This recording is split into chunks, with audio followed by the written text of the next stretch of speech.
عشق رسول صلی اللہ علیہ وسلم اور دل کے سکون پر مبنی ہے، جسے آپ بغیر کسی کاپی رائٹ کے استعمال کر سکتے ہیں۔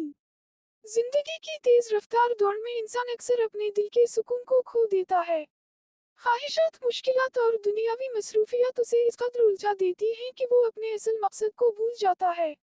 ایسے میں جب دل تھک جاتا ہے، روح بے چین ہو جاتی ہے اور آنکھیں سکون کی تلاش میں بند ہونے لگتی ہیں، تو ایک ہی راستہ نظر آتا ہے، وہ راستہ جو محبت، عقیدت اور ایمان سے بھرا ہوا ہے۔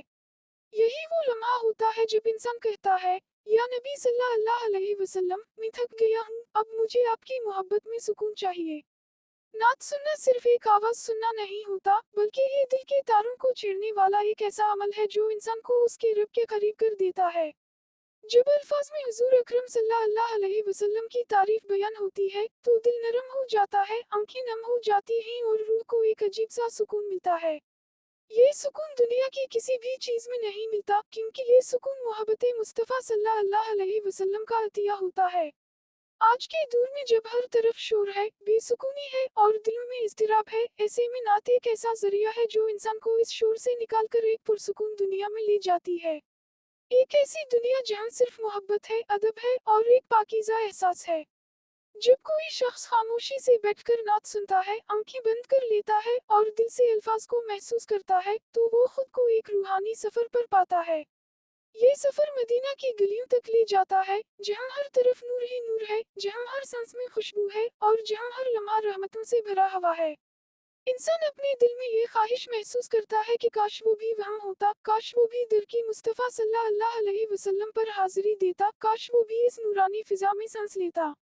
نعت کے الفاظ صرف الفاظ نہیں ہوتے، بلکہ یہ ایک پیغام ہوتے ہیں، محبت کا پیغام، ایمان کا پیغام اور اس حقیقت کا پیغام کہ دنیا فانی ہے، اصل کامیابی آخرت میں ہے۔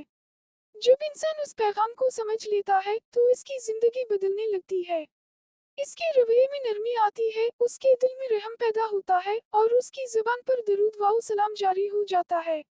یہی وہ تبدیلی ہے جو ایک عام انسان کو خاص بنا دیتی ہے۔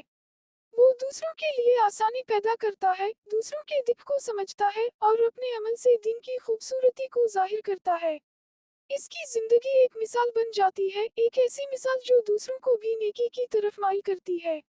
نعت سننے کا اصل مقصد بھی یہی ہے کہ انسان صرف لطف اندوز نہ ہو، بلکہ اس سے سبق بھی حاصل کرے۔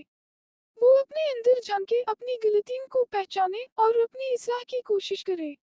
کیونکہ محبت رسول صلی اللہ علیہ وسلم کا تقاضا یہی ہے کہ انسان ان کی تعلیمات پر عمل کرے، ان کے طریقے کو اپنائے اور اپنی زندگی کو ان کے نقش قدم پر چلائے۔ جب کوئی شخص دل سے درود شریف پڑھتا ہے، تو اس کے دل پر ایک عجیب سی ٹھنڈک اترتی ہے۔ یہ ٹھنڈک اس بات کی علامت ہوتی ہے کہ اس کا دل زندہ ہے، اس میں ایمان کی روشنی موجود ہے، اور یہی روشنی اسے اندھیروں سے نکال کر روشنی کی طرف لے جاتی ہے۔ دنیا میں بہت سی چیزیں انسان کو وقتی خوشی دیتی ہیں، لیکن یہ خوشی زیادہ دیر قائم نہیں رہتی۔ اس کے برعکس نعت سننے سے جو سکون ملتا ہے، وہ دیرپا ہوتا ہے، وہ دل میں بس جاتا ہے اور انسان کو ہر مشکل میں سہارا دیتا ہے۔ جب حالات خراب ہوں، جب راستے بند نظر آئیں، تب بھی یہی محبت انسان کو امید دیتی ہے کہ اللہ کی رحمت وسیع ہے اور اس کے محبوب صلی اللہ علیہ وسلم کی شفاعت حق ہے۔ یہی وجہ ہے کہ جو لوگ نعت سے محبت کرتے ہیں، وہ کبھی تنہا نہیں ہوتے۔ ان کے دل میں ایک روشنی ہوتی ہے، ایک امید ہوتی ہے اور ایک تعلق ہوتا ہے جو انہیں ہر حال میں مضبوط رکھتا ہے۔ وہ جانتے ہیں کہ ان کا رب ان کے ساتھ ہے اور ان کے نبی صلی اللہ علیہ وسلم ان کے لیے دعا گو ہیں۔ آخر میں یہی کہا جا سکتا ہے کہ اگر آپ زندگی میں سکون چاہتے ہیں، اگر آپ دل کی بے چینی کو ختم کرنا چاہتے ہیں، تو کچھ لمحے نکالیں، خاموشی سے بیٹھیں، آنکھیں بند کریں اور محبت رسول صلی اللہ علیہ وسلم میں ڈوب کر ایک خوبصورت نعت سنیں۔ آپ محسوس کریں گے کہ آپ کا دل ہلکا ہو گیا ہے، آپ کی روح کو سکون مل گیا ہے اور آپ ایک نئی توانائی کے ساتھ زندگی کا سامنا کرنے کے قابل ہو گئے ہیں۔ یہی اصل کامیابی ہے، یہی اصل سکون ہے، کہ انسان اپنے رب سے جڑ جائے، اپنے نبی صلی اللہ علیہ وسلم سے محبت کرے اور اپنی زندگی کو ایک خوبصورت مقصد کے ساتھ